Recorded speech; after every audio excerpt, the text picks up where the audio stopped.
Kia ora, Internet. I have need to make a couple of baby blankets for some special people in my life. So I've been thinking about designs, and the other day my mother sent me some fabric that she found at a craft fair, and what it is a panel designed to make a baby book. But I don't want to make a baby book with it because that would be too obvious. I'm thinking, I wonder, can I use the panel to make a baby blanket that would kind of be like a story blanket?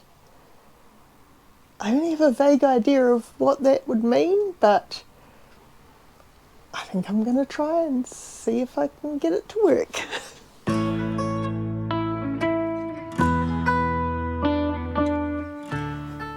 Okay, I've given it a good press, so I think the first step is going to be to find out what size everything is. The instructions say that the internal pages are going to be slightly smaller than the front pages, so I'll have to allow for that. I could just trim down the front pages a bit more, but I'm wondering, depending on the design, I might end up just having things being different size and put a border around them to adjust for that.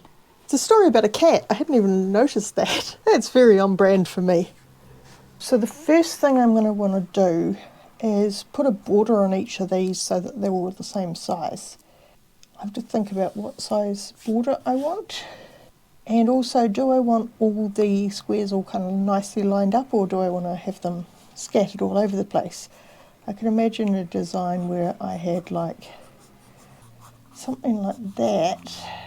So if we did the centre like that, then that would also help disguise the fact that some pages are bigger than others. And I don't really want to cut these down any smaller. It's a nice design, so you might as well use all of the design. So that's kind of what I'm leaning towards at the moment. Something like that, and then putting another border around the outside.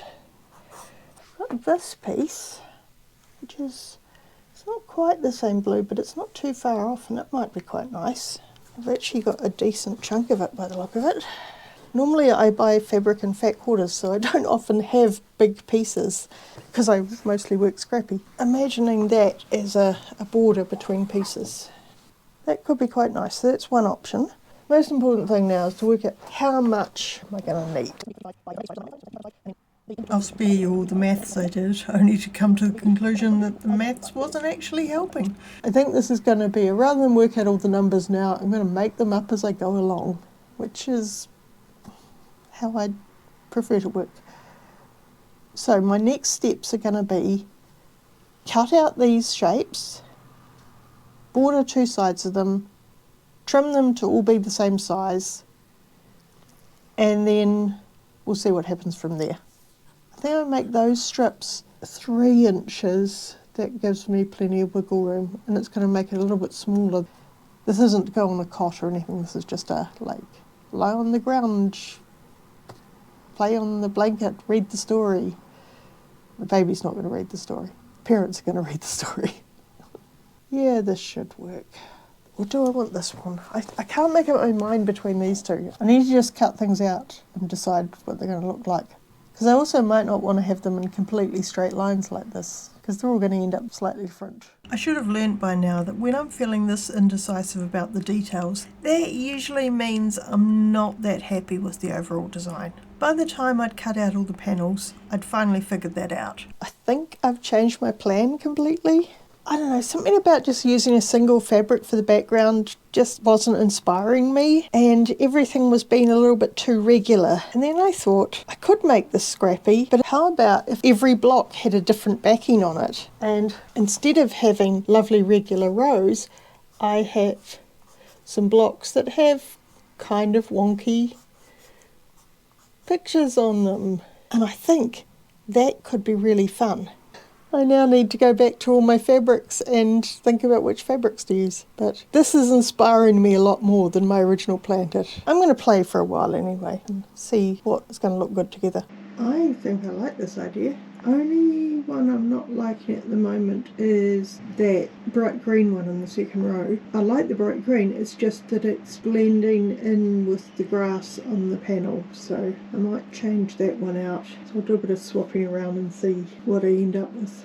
I kind of think this is going to work. I definitely like the overall effect. I'm just still, some of the colours I'm like, oh, are they in the right order? But there comes a time when you have to stop fiddling and just go, yep, this is the order I'm doing. Trouble is, because the panels have to go in a certain order, I can't decide what order I want the colours in later. I have to decide that now. But I think I'm happy. It's taken a bit of trial and error, but I figured out the best way to do this. I'm going to cut 2 strips a few inches longer than the width of the block and about 7 inches wide. Then I layer the 2 pieces together the same way up. That's really important so the angles will match, not right sides together. Then I decide which angle I want the block to be on, not too steep, and cut it at that angle. Because I cut them from the same side, all the angles are going to be the same, which means when I lay the pieces out, the block's going to end up square, and there'll be no bias edges on the outside of the block. There is a bit of waste when I'm trimming it, but cutting on an angle can get so complicated with the maths. I think it's easier just to overestimate and then trim it back. I think this is a really nice, easy way of making squares look more interesting. I am so pleased with how this is looking so far. I think it's going to be a lovely wee quilt. For the quilting, I stitched in the ditch around the blocks and then around each page. Then I did a bit of free motion quilting within each page, mostly tracing around elements of the drawing, or sometimes when there was a lot of empty space, adding a few loopy lines into the background. And here's the finished quilt. I'm really pleased with it. It's fun and colourful, and hopefully it's going to give the baby many years of enjoyment lying on the quilt and following along with the story, and maybe one day reading the story for himself. But now I need to get to work on the second baby quilt. I have lots of ideas, but they'll have to wait for another video. Don't forget to do all those nice internety things like liking and subscribing and leave a comment, and I will see you next time. Ka kite anō, Internet.